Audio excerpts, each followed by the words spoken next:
Today we'll be talking about Gestalt therapy. The goals are for greater awareness, connection, and happiness in a life free of addiction and substance use. The techniques we're going to be using are focusing on body language, eye boundaries, focusing on the here and now, and focusing on internal support instead of external support, because there tends not to be much external support in addiction.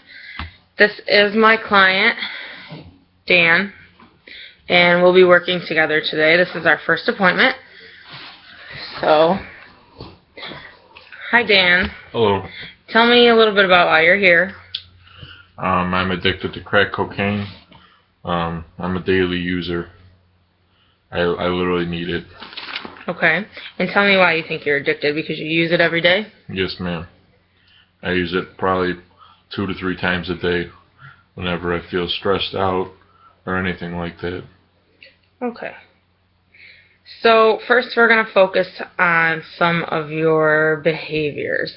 So tell me a little bit about what's been going on, how you've been acting, how you get along with family, things like that. My family drives me crazy. They're always trying to... They just drive me nuts. I can't take it anymore. And why is it? Do you live with them? Yes.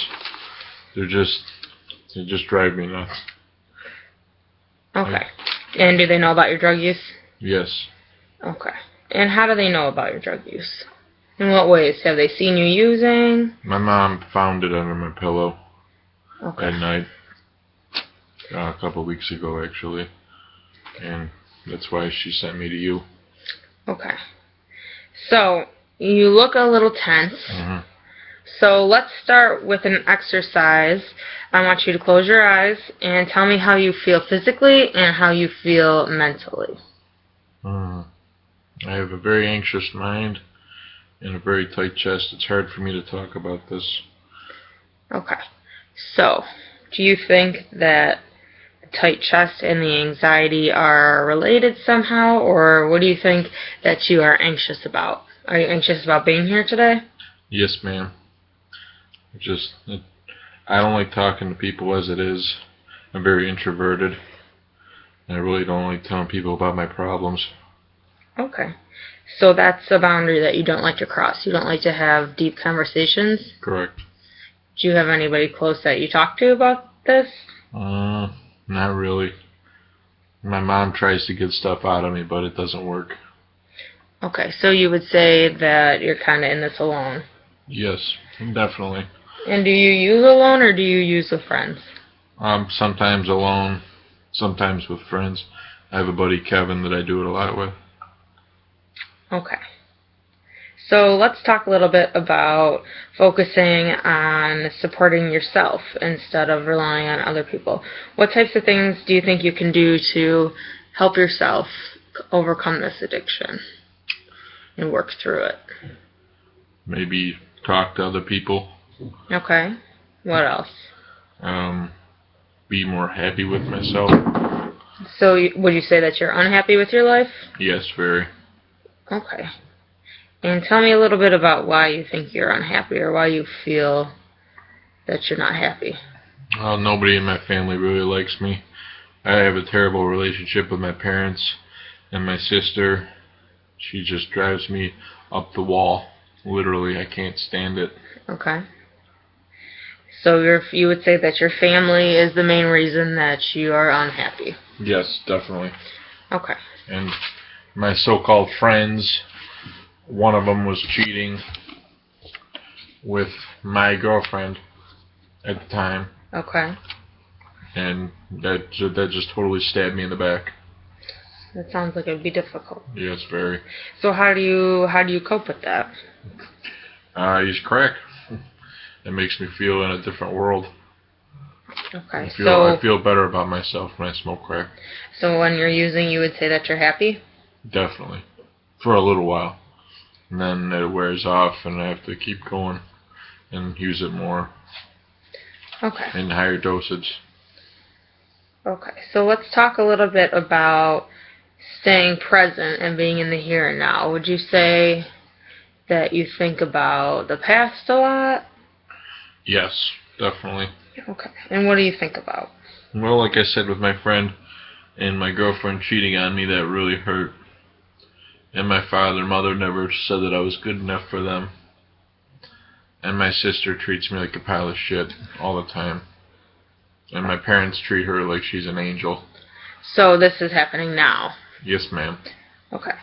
So let's talk about some ways that you can deal with it. Is there any way, do you think you could talk to them about just how difficult the addiction is for you, and maybe, get them on board with being a support and getting clean and sober? I don't like to talk to them, but it's a possibility.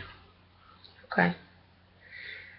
Okay, so tell me a little bit about why you're still living with them. How old are you? I'm 23. Okay. So do you think that in order to focus on yourself and getting clean, it might be a good idea to move out, or are you unable to move out?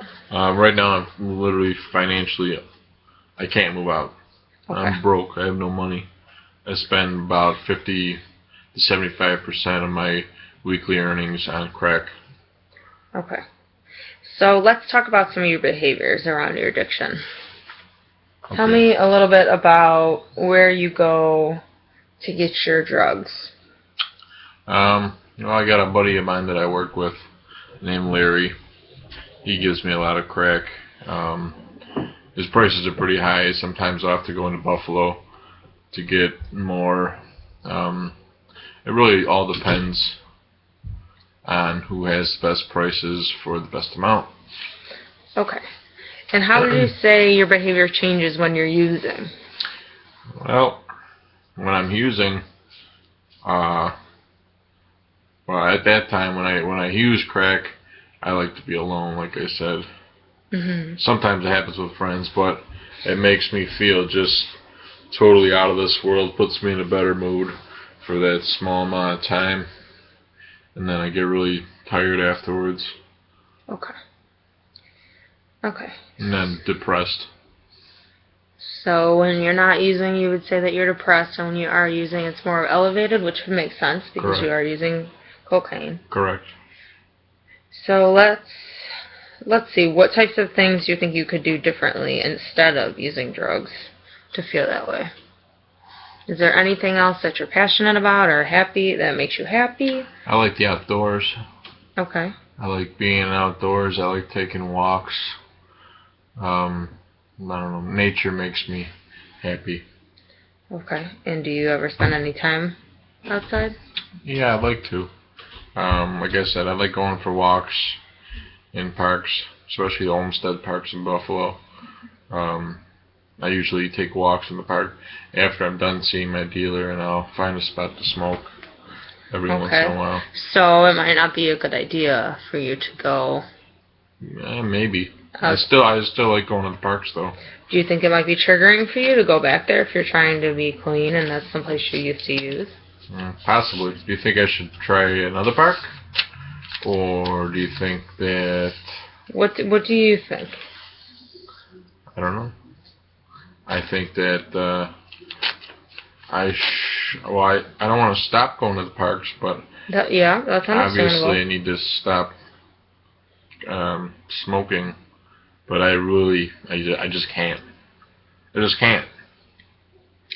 Okay. Well, all right. We have to wrap up. So I just want to say it was nice to meet you, and I look forward to working with you. And it sounds like we have a lot of stuff that we can work on, and hopefully, get you to grow. And yeah, I hope so too. It was a pleasure meeting you. You too. I really appreciate your help. Thank you.